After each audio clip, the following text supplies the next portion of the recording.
¿Cuántos de nosotros, al leer u oír historias sobre el pasado, no hemos querido viajar a esos tiempos inmemoriales para poder presenciar con nuestros propios ojos cómo fueron realmente esos hechos, esos acontecimientos que nos antecedieron?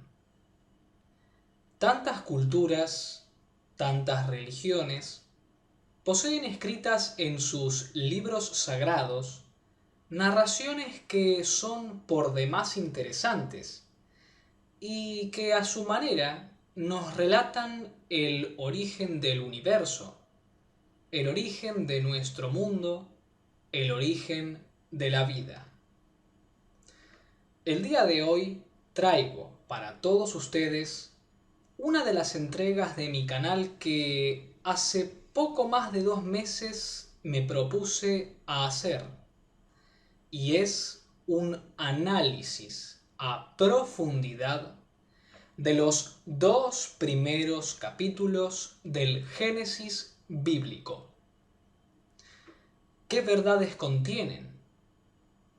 ¿Dicen más de lo que podemos ver o leer a simple vista? ¿Los hechos acontecieron realmente como los vemos escritos en estos 2 primeros capítulos del Génesis? De más está decir que yo no poseo la verdad total y absoluta de las cosas. Pero si quieren quedarse a analizar conmigo estos escritos, les aseguro que se llevarán más de una sorpresa. Y como ya he dicho en ciertas ocasiones, el sabio no rechaza antes de comprobar. Luego ustedes decidirán quedarse o no con esta información o quedarse con parte de información y otra parte descartarla. Sin más dilación, comencemos a analizar paso a paso el primer capítulo del Génesis. Vamos.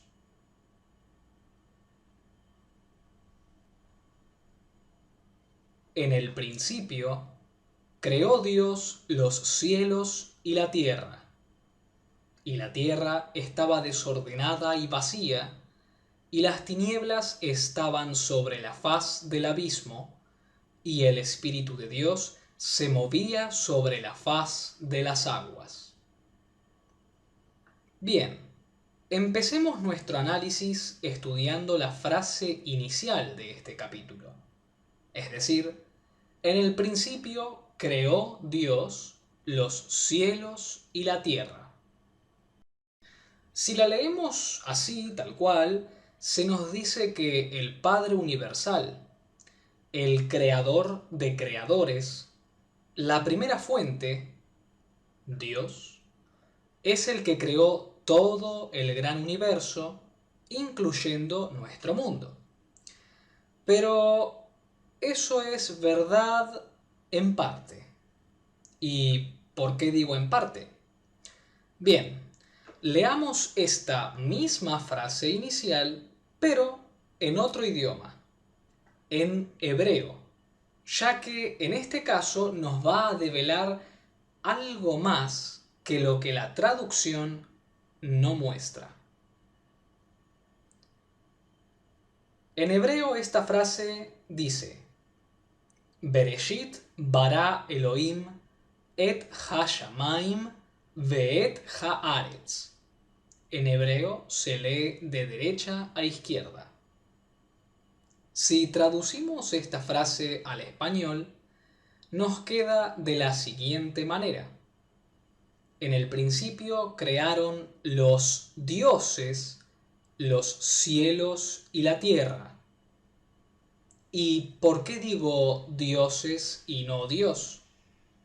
Pues en hebreo típicamente el plural masculino se forma añadiendo el sufijo im al singular y el plural femenino añadiendo ot. Por eso el sufijo im, que es con el que termina la palabra Elohim, denota o marca pluralidad. Por poner ejemplos, en hebreo oso se dice dov, pero osos se dice doveim.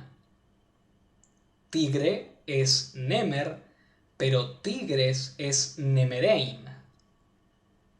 El singular de Elohim es Eloa o Eloá, pero su plural es Elohim.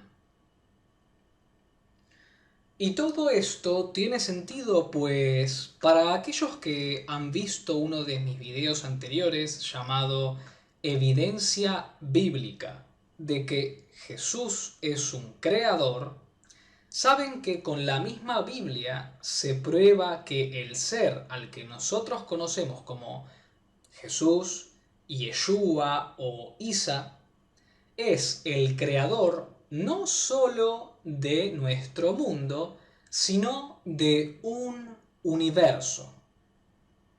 Y para muestra basta un botón. Leamos Juan capítulo 1, versículos 9 al 10. Allí nos dice: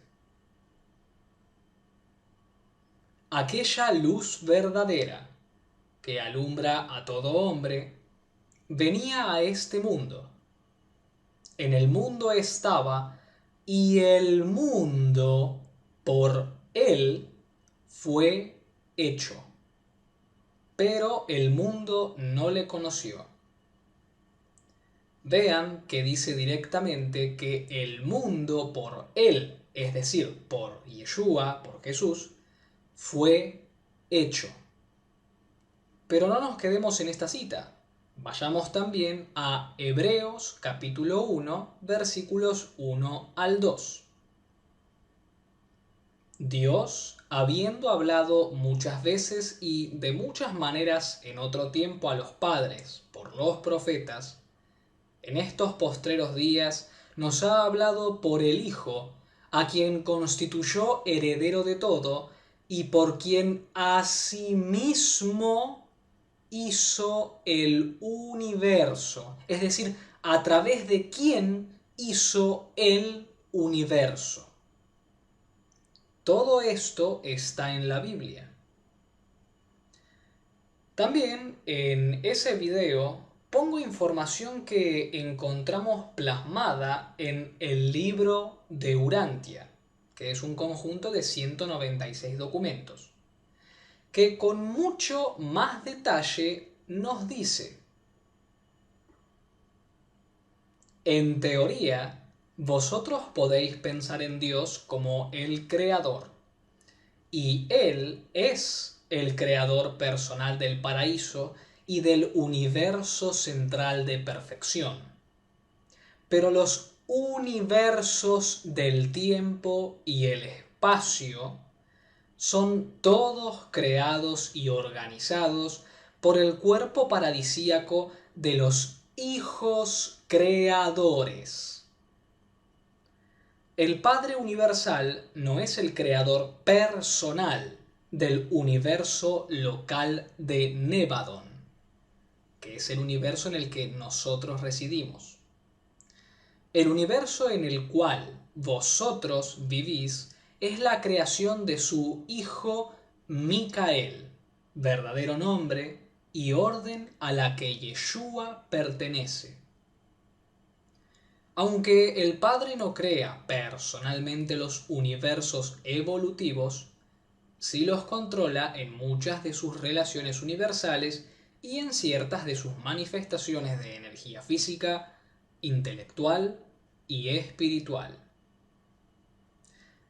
Y ahora vamos a la cita bíblica definitiva que respalda el inicio del Génesis escrito en hebreo con lo que dice el libro de Urantia. Y dicha cita es 1 Corintios capítulo 8 versículo 6. Leamos. Para nosotros, sin embargo, solo hay un Dios, el Padre, del cual proceden todas las cosas. y nosotros somos para Él. Y un Señor, Jesucristo, por medio del cual son todas las cosas, y nosotros por medio de Él. Entonces, esos Elohim que se mencionan en la primera frase que da comienzo al Génesis capítulo 1, son en realidad los hijos creadores de los universos del tiempo y del espacio. Y un dato que también he dicho en otros videos, Elohim no solamente significa dioses, sino también extranjeros y celestes, es decir, celestiales. Y extranjeros porque justamente no provienen, en este caso, de nuestro mundo. Recuerden lo que dijo Yeshua: mi reino no es de este mundo. Claro, este mundo es parte de su reino, de su sector, de su universo. Pero Él no vino de acá. Él encarnó acá para vivir una experiencia y para revelarnos al Padre primero, al Padre universal. Pero recuerden, estos Elohim que se mencionan al principio del Génesis capítulo 1 son los hijos creadores. Recuerden. Prosigamos ahora con la siguiente frase. Y la tierra estaba desordenada y vacía, y las tinieblas estaban sobre la faz del abismo, y el Espíritu de Dios se movía sobre la faz de las aguas. Al decir desordenada y vacía, o bien, si leemos otras versiones, dice directamente que era un caos total. Este es un intento de descripción de las primeras etapas del planeta Tierra, ya que se sabe que nuestro mundo, en ausencia de una atmósfera protectora, era bombardeado constantemente por rocas y materiales salidos de la formación del sistema solar. La Tierra se formó durante millones de años de impactos y de acreción, es decir, crecimiento por adición de materia. Luego, los asteroides continuaron chocando con ella, lo que produjo un fuerte calentamiento en la superficie. Aunque, a diferencia de lo que dice el Génesis bíblico, que plantea que las acumulaciones de agua estuvieron en la tierra desde el principio, no es así. Y esto porque la superficie estaba demasiado caliente como para que hubieran ríos, lagos, mares u océanos. Más bien, nuestra atmósfera primitiva contenía un poco de vapor de agua, entre otras cosas como monóxido de carbono, dióxido de carbono y cloruro de hidrógeno. Pero fue cuando nuestra atmósfera se asentó más y se enfrió suficientemente que dio comienzo a la precipitación de lluvias sobre la candente superficie rocosa del planeta. Por miles de años, el planeta Tierra quedó envuelto en un vasto y continuo manto de vapor. Cuando la corteza terrestre se enfrió lo suficiente, ocasionó la formación, ahí sí, del primer gran océano. La condensación del vapor de agua sobre la superficie de la Tierra que se estaba enfriando, una vez iniciada, prosiguió hasta que quedó prácticamente completa. Este primer océano comprendía el ámbito global, cubriendo al planeta por completo. Con respecto a que el Espíritu de Dios se movía sobre la faz de las aguas, desde mi punto de vista lo puedo ver de dos formas distintas.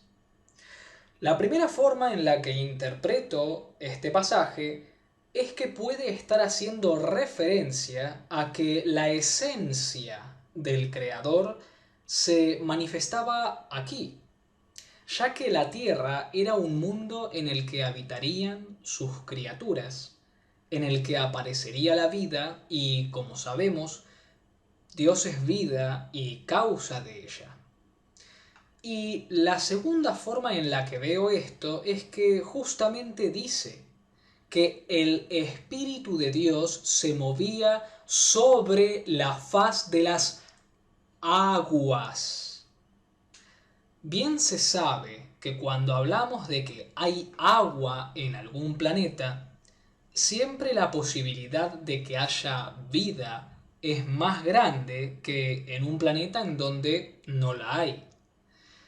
Y esto tiene mucho sentido, ya que si hablamos de que en un planeta hay seres como nosotros, o con un sistema digestivo y circulatorio similar al nuestro, y si además hablamos de un planeta como el nuestro o con condiciones muy similares al nuestro, sin agua es estéril y no puede sostener la vida de la especie humana ni de las demás especies de plantas y animales, y por tanto ni a los ecosistemas ni a las actividades de subsistencia. Por eso veo muy lógico y acertado aquí que se una al agua con Dios y la vida. Me parece muy interesante. Sigamos con la lectura. Y dijo Dios, sea la luz, y fue la luz.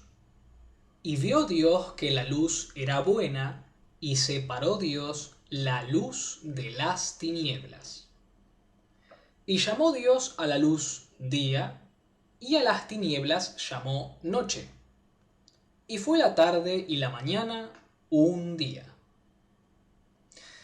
En este caso veo más que evidente que habla de la proyección de la luz solar sobre la Tierra y de su ciclo de giro, lo cual es justamente el día y la noche. Lo que sí no atina el relato bíblico es en los tiempos, ya que vemos que en la Biblia está escrito que en el día 1 primero fueron creados los cielos, la tierra y por último, como leímos recién, aparece la luz que marca el día, que obviamente es nuestra estrella, el Sol. Sin embargo, es al revés, pues nuestro planeta, y no solamente la Tierra, sino los demás que componen el sistema solar, tienen su origen en nuestro Sol o en la luz, como se lo nombra al Sol aquí. Esto fue así porque un sistema con un centro oscuro y apagado hace muchísimo tiempo, poco a poco fue aproximándose a nuestro entonces solitario Sol.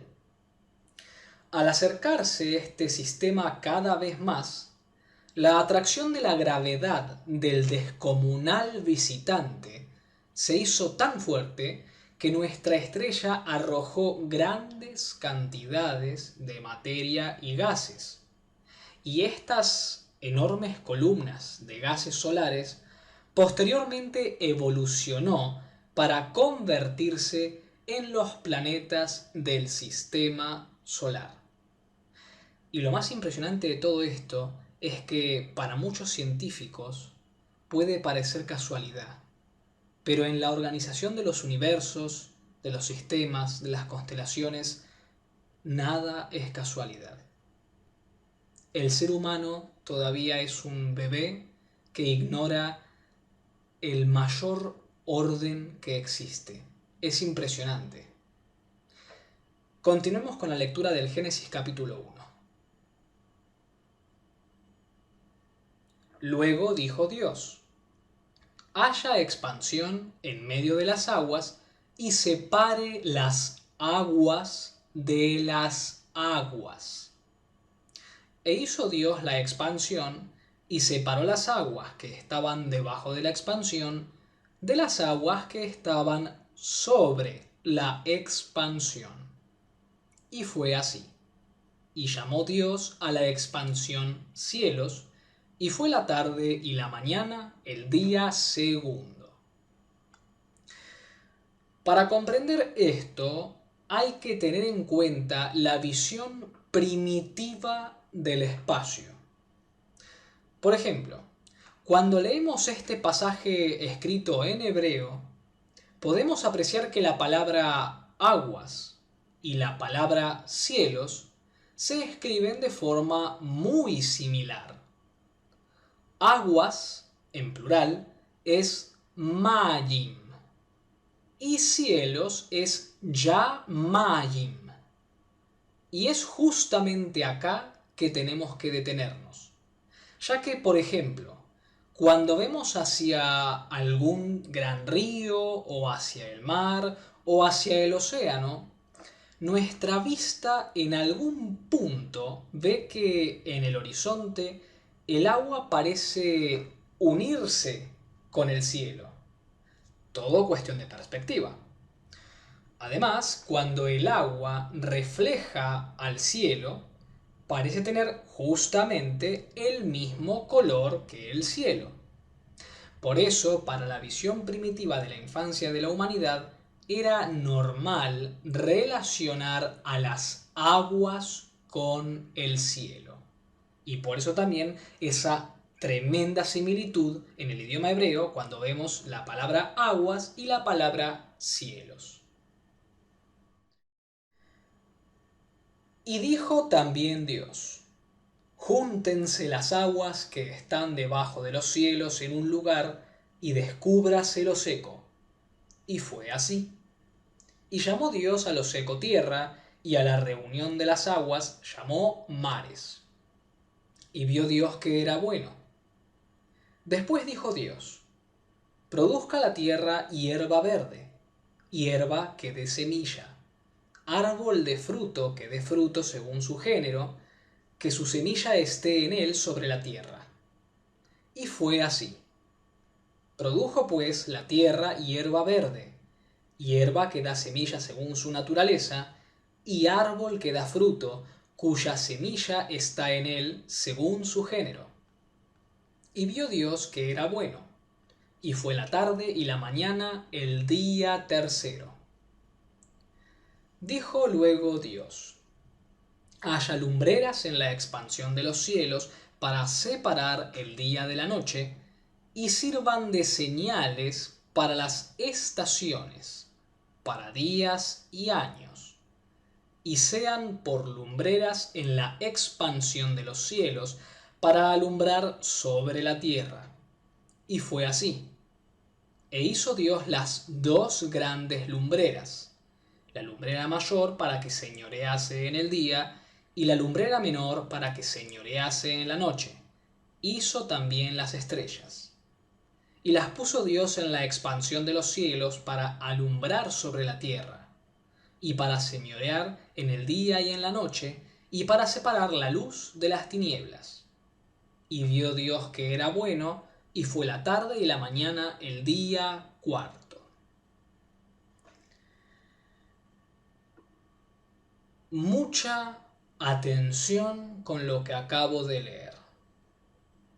Si quieren, pausen el video y vuelvan a leer ese fragmento del primer capítulo del Génesis. Aquí puedo destacar dos cosas. La primera es que al leer puedo notar que se hizo con la perspectiva geocentrista. Pues, como vemos, dice que las lumbreras, no solamente el Sol, sino todas las estrellas del firmamento, se hicieron para alumbrar la Tierra. Lo cual solo tiene sentido porque podemos apreciarlas cuando la noche llega y desde hace milenios personas de diversas épocas han utilizado a las estrellas como punto de referencia para guiarse, por ejemplo, en caminatas de varios días. Luego, con el paso del tiempo, se supo que que la Tierra justamente gira alrededor del Sol y que los astros poseen sus propios sistemas de planetas circundándolos. Es decir, la Tierra no es el centro de todo. Y la segunda es que ya veo, y por eso les decía que presten atención, una contradicción cuando comparamos esta cita, es decir, Génesis 1, específicamente del versículo 16 al versículo 19, con Génesis capítulo 1, versículos 3 al 5, que lo leí antes. Ya que según el argumento bíblico que vemos plasmado en Génesis capítulo 1, versículos 16 al 19, dice que recién en el día cuarto, por favor tengan sus Biblias a mano, que en el día cuarto fueron creadas las lumbreras que separan o marcan el día de la noche. Aquí pueden verlo resaltado y subrayado. Pero al leer Génesis capítulo 1, versículos 3 al 5, vemos que está escrito: y dijo Dios, sea la luz, y fue la luz. Y vio Dios que la luz era buena, y separó Dios la luz de las tinieblas. Y llamó Dios a la luz día, y a las tinieblas llamó noche, y fue la tarde y la mañana un día. Es decir, en una cita se plantea que en el día 1, es decir, en Génesis capítulo 1 del 3 al 5, se estableció aquello que marca el día, que obviamente es cuando el sol alumbra, y la noche cuando vemos la luna y las estrellas. Pero en Génesis capítulo 1, versículos 16 al 19, vemos que lo que divide el día de la noche recién aparece en el día cuarto. He aquí la primera contradicción. Vayan fijándose todo esto, si quieren, repito, paren el video, rebobinen si es que hay algún dato que se les perdió, porque es realmente muy interesante. Les dije que se iban a llevar sorpresas. Pero prosigamos con la lectura. Dijo Dios: produzcan las aguas seres vivientes y aves que vuelen sobre la tierra, en la abierta expansión de los cielos. Y creó Dios los grandes monstruos marinos y todo ser viviente que se mueve, que las aguas produjeron según su género, y toda ave alada según su especie. Y vio Dios que era bueno. Y Dios los bendijo, diciendo: fructificad y multiplicaos, y llenad las aguas en los mares, y multiplíquense las aves en la tierra. Y fue la tarde y la mañana el día quinto. Luego dijo Dios: produzca la tierra seres vivientes según su género, bestias y serpientes y animales de la tierra según su especie. Y fue así. E hizo Dios animales de la tierra según su género, y ganado según su género, y todo animal que se arrastra sobre la tierra según su especie, y vio Dios que era bueno.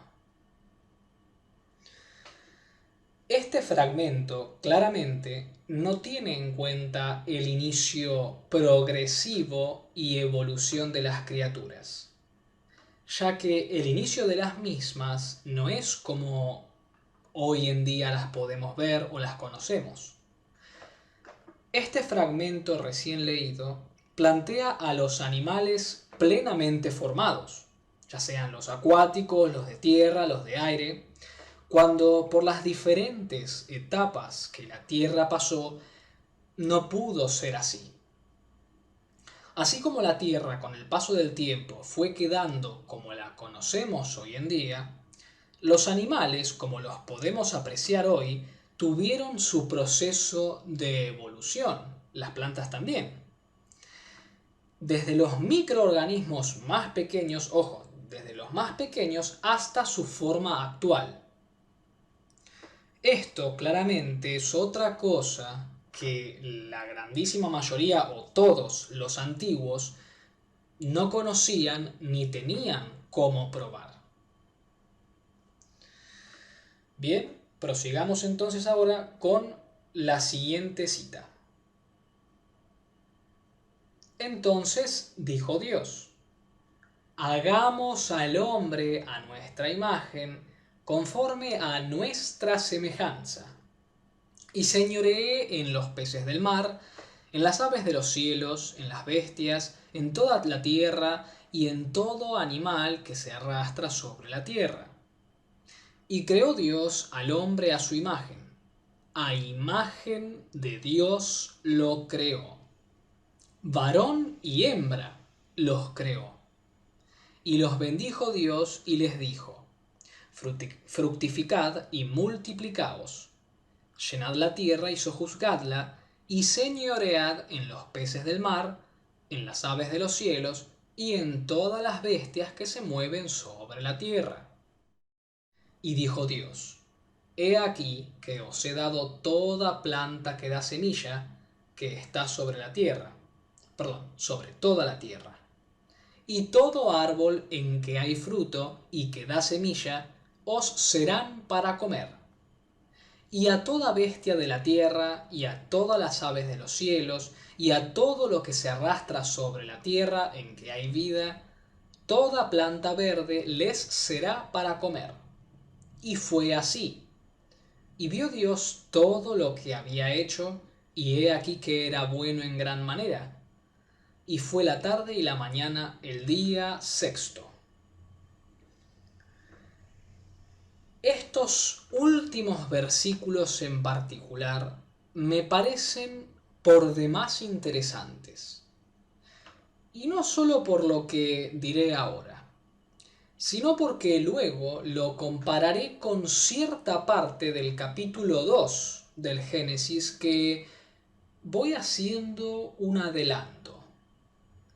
Acá en el Génesis 1, en todo el Génesis 1, vemos que no se nombra ni al Edén, ni al árbol de la ciencia o conocimiento del bien y del mal, depende de las traducciones, ni al árbol de la vida, que varón y hembra fueron creados, no primero un género y luego otro, es decir, el género humano, y que los animales aparecieron antes que los humanos. Recuerden todo esto. Ahora, volviendo al tema, vemos que se plantea que el ser humano es a imagen y semejanza de Dios. Si lo tomamos de forma literal, es decir, pensar que somos similares en físico, no tiene sentido, ya que Dios no posee un cuerpo de carne ni es limitado por una forma en concreto. Lo cual, pensar que el ser humano es físicamente semejante al Creador es incorrecto.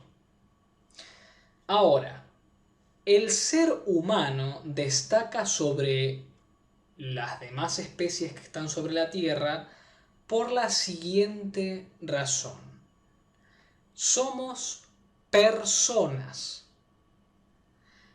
Ser persona es poder razonar, pensar a corto, medio y largo plazo, sentir y entender el amor en escalas superiores, poder ser conscientes de uno mismo y, lo más importante,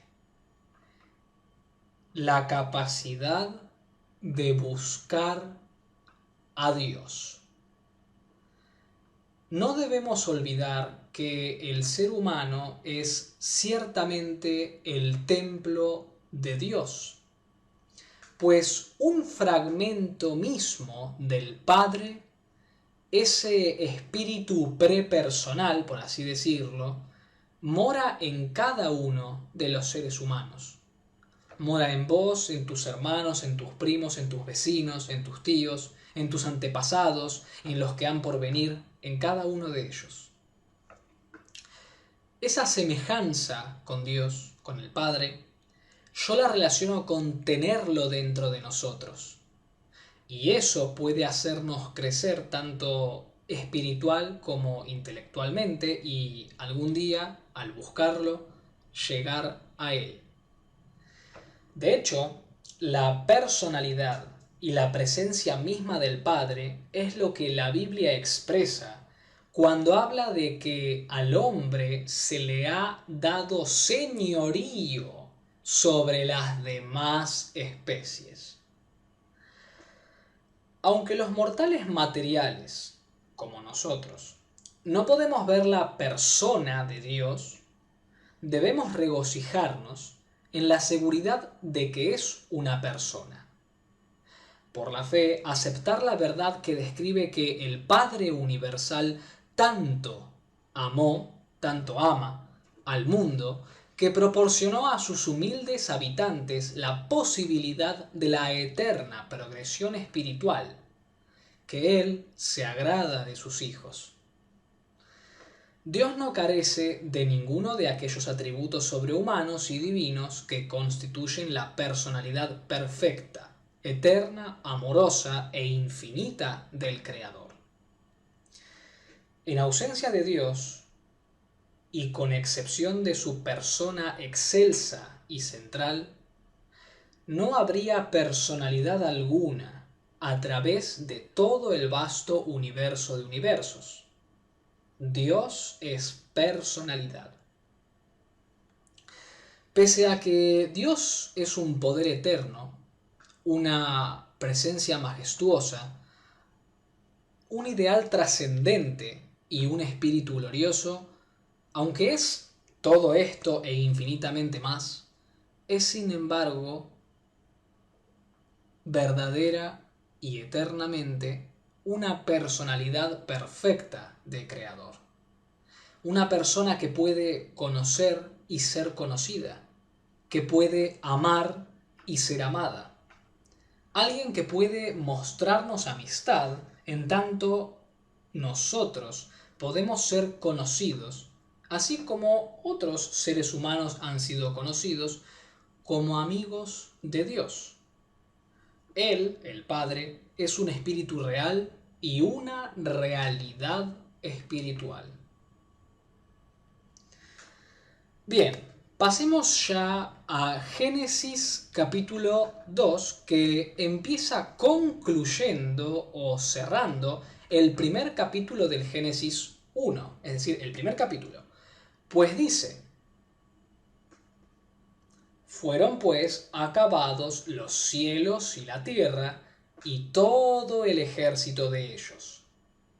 Y acabó Dios en el día séptimo la obra que hizo, y reposó el día séptimo de toda la obra que hizo. Y bendijo Dios al día séptimo y lo santificó, porque en él reposó de toda la obra que había hecho en la creación. Mi comentario, mi análisis al respecto, es que este pasaje se lo puede tomar de dos formas distintas. La primera es que esto se haya escrito desde el punto de vista limitado del ser humano de antaño, que no sabía que el universo está en constante expansión y en constante cambio y en constante formación. Se ha descubierto desde hace ya muchas décadas a nebulosas que dan a luz a soles y a planetas. Es decir, que la creación sigue en progreso y en proceso. Pero la otra forma, la segunda, en la que puedo tomar este texto, es que esté hablando desde la perspectiva de Dios, ya que Él, siendo creador sin que nadie lo haya creado, es decir, la causa sin causa, está por encima del tiempo. Por ende, para Él es como si ya todo hubiera sucedido y cobraría sentido decir que los cielos y la tierra han sido acabados. Y ahora sí, damos oficial inicio a la lectura del capítulo 2 del Génesis, no sin antes plantear las siguientes interrogantes.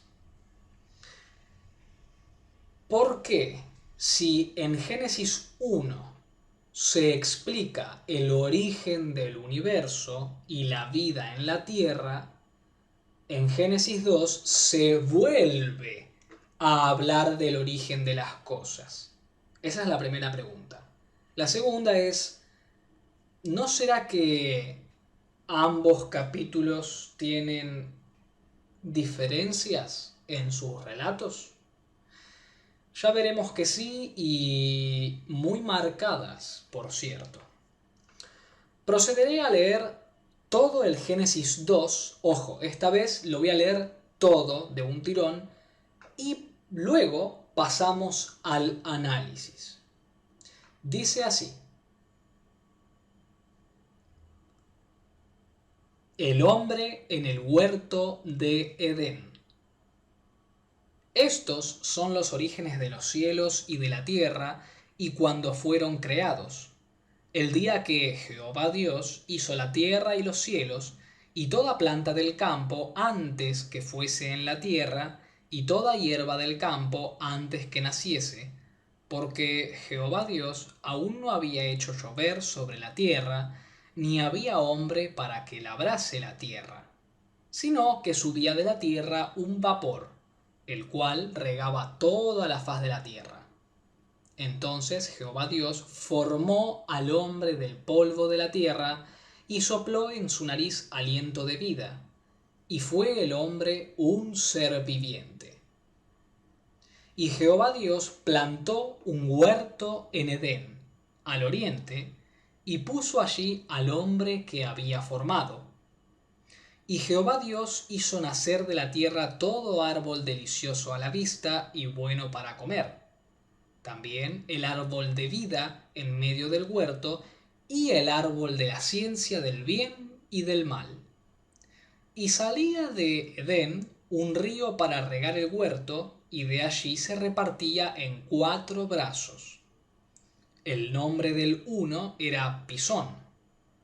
Este es el que rodea toda la tierra de Ávila, donde hay oro, y el oro de aquella tierra es bueno.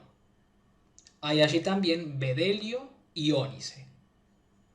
El nombre del segundo río es Gigón. Este es el que rodea toda la tierra de Cus.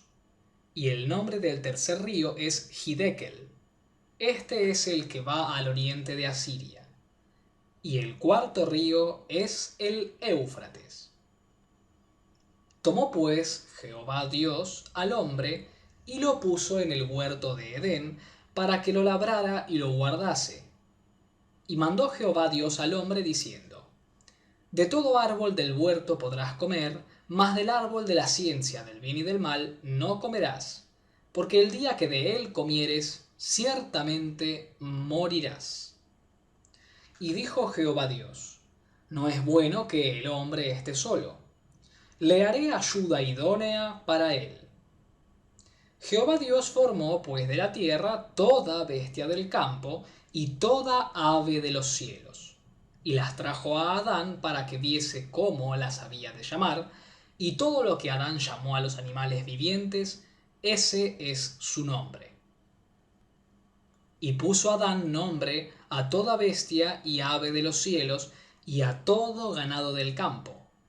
Mas para Adán no se halló ayuda idónea para él. Entonces Jehová Dios hizo caer sueño profundo sobre Adán. Y mientras éste dormía, tomó una de sus costillas y cerró la carne en su lugar. Y de la costilla que Jehová Dios tomó del hombre, hizo una mujer y la trajo al hombre. Dijo entonces Adán: esto es ahora hueso de mis huesos y carne de mi carne. Esta será llamada varona, porque del varón fue tomada. Por tanto, dejará el hombre a su padre y a su madre, y se unirá a su mujer, y serán una sola carne.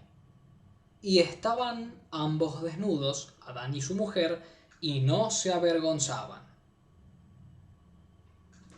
Bien, hay varias cosas importantes que al leer destacan y al analizar me doy cuenta que Génesis 1 y Génesis 2 no están hablando de un mismo origen del ser humano y de las criaturas, e incluso Génesis 2 en ciertas partes que ya analizaremos limita el conocimiento y la capacidad de razonamiento y de acto de Dios.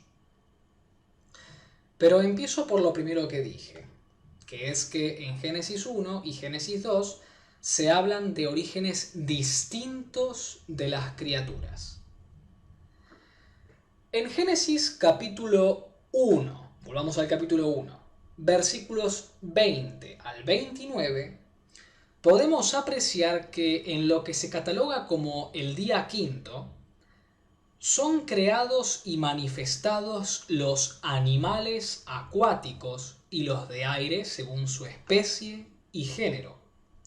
Luego, en el día sexto, vemos que son creados los animales de tierra, tanto los que poseen patas como los que se arrastran, también según su especie y género. Y por último se manifiesta al ser humano, evidentemente juntos, tanto el hombre como la mujer. Y Dios les da a estos humanos tempranos indicaciones precisas que son fructificarse y multiplicarse, así lograrían llenar la tierra, que tienen señorío sobre las criaturas acuáticas, terrestres y de aire, y que de plantas pueden obtener alimento. Pero cuando nos dirigimos a Génesis capítulo 2, versículos 18 al 22, podemos leer que no aparecen primero sobre el planeta los animales acuáticos, de aire y terrestres, tal y como decía Génesis capítulo 1, versículos 20 al 29, sino que primero es manifestado Adán. Y he aquí el detalle, sin su complemento, otra diferencia con Génesis capítulo 1. Y que luego, como se veía que Adán no hallaba ayuda idónea, se dice que fueron formados los animales terrestres y de aire. No solo eso, sino que en Génesis capítulo 1, el hombre y la mujer, o como dice ahí, varón y hembra, están sobre la faz de la tierra sin ser puestos en una ubicación específica. Pero en Génesis capítulo 2, versículo 15, a Adán se lo ubicó puntualmente en el jardín del Edén. Pero aún hay más diferencias. Porque así como hace unos segundos dije, se menciona en Génesis capítulo 1 que varón y hembra estaban juntos, lo cual es totalmente lógico, pues si apenas uno de los dos falta, básicamente la especie humana y especies animales no siguen. Aquí se evidencia a un Dios sabio, que sabe que toda especie precisa de su complemento. No hace falta ser Dios para concluir esto, claro está. Sin embargo, el concepto de deidad que se nos presenta en este caso en Génesis capítulo 2, versículo 18 al 20 para ser más exactos, no parece ser tan listo mentalmente ni efectivo por lo siguiente. Y dijo Jehová Dios: no es bueno que el hombre esté solo, le haré ayuda idónea para él. Jehová Dios formó pues de la tierra toda bestia del campo y toda ave de los cielos, y las trajo a Adán para que viese cómo las había de llamar. Y todo lo que Adán llamó a los animales vivientes, ese es su nombre. Y puso Adán nombre a toda bestia y ave de los cielos y a todo ganado del campo. Mas para Adán no se halló ayuda idónea para él.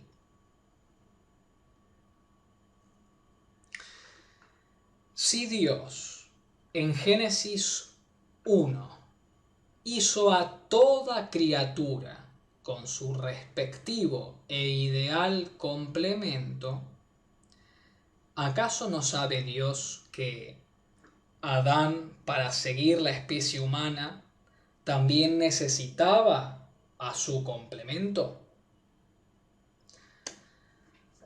Luego, aunque este es un tema que, hablándolo solo con la Biblia, no podemos esclarecerlo mucho, son el árbol de la vida y el árbol del conocimiento o ciencia del bien y del mal. Quizá en otra ocasión, y no solo con la Biblia, hable más a detalle sobre estos árboles. Pero lo que puedo decir o lo que puedo adelantar, limitándome al Génesis bíblico, es lo siguiente. Primero vamos con el árbol de la vida.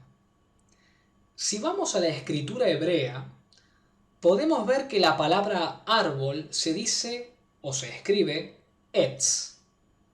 Dicha palabra se cree que proviene de etzá, que significa enlazar, pero también fortaleza.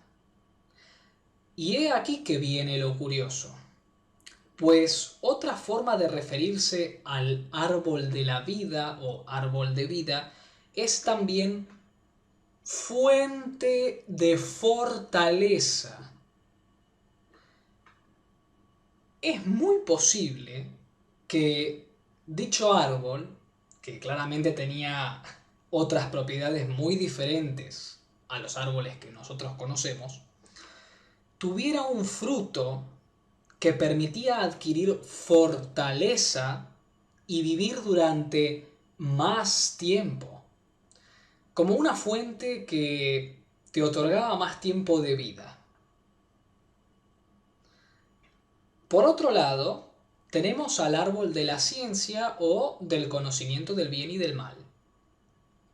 Este árbol creo que está claro que no representa un árbol literalmente, sino más bien es algo simbólico.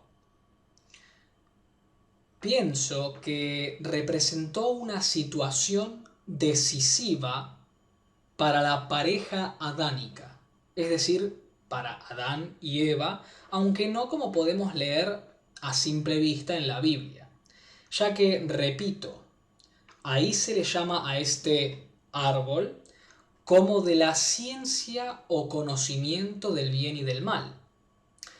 Claramente, tener conocimiento sobre el bien y el mal no es un pecado. Pero aquí me detengo por ahora con el tema de los árboles. Y de hecho, el árbol de la vida aparece mencionado en otras culturas y religiones como algo tangible. Quédense con estas informaciones.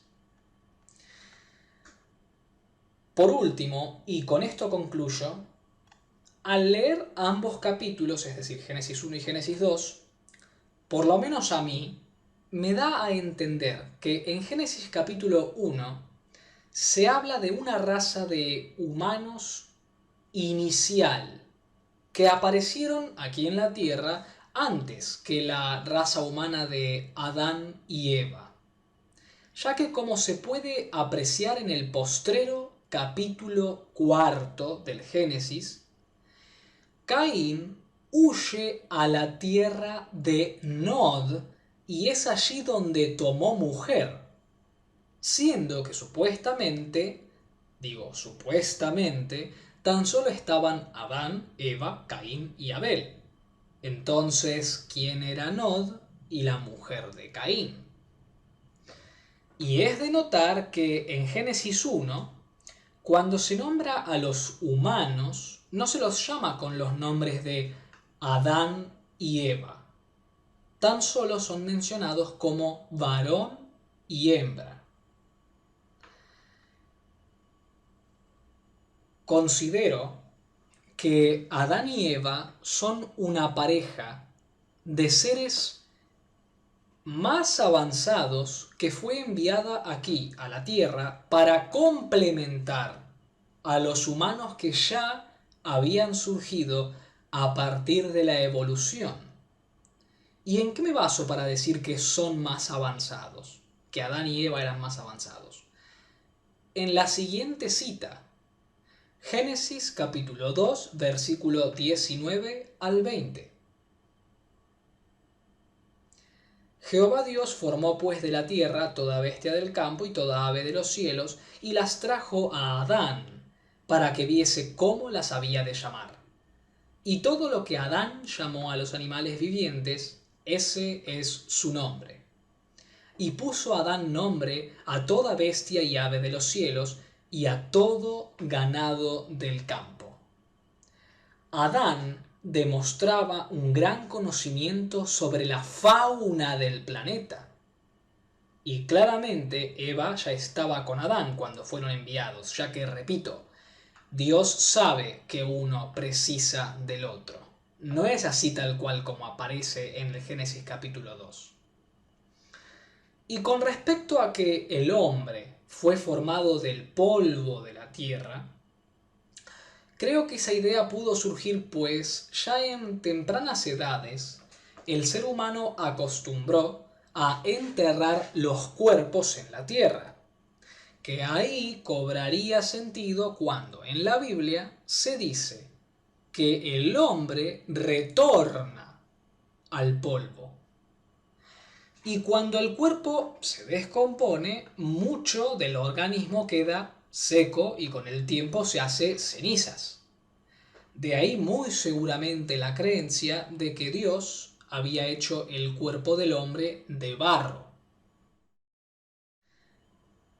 Hasta aquí entonces el video. Les agradezco a todos por haber visto este video de principio a fin. Y si creen que este análisis profundo de los dos primeros capítulos del Génesis son de provecho para alimentar el conocimiento, les pido que compartan y divulguen este mensaje que es hecho con total cariño para todos ustedes. Les mando un enorme, un fortísimo abrazo. Y si es voluntad del Padre Universal, nos estaremos encontrando en un próximo video. Hasta la próxima.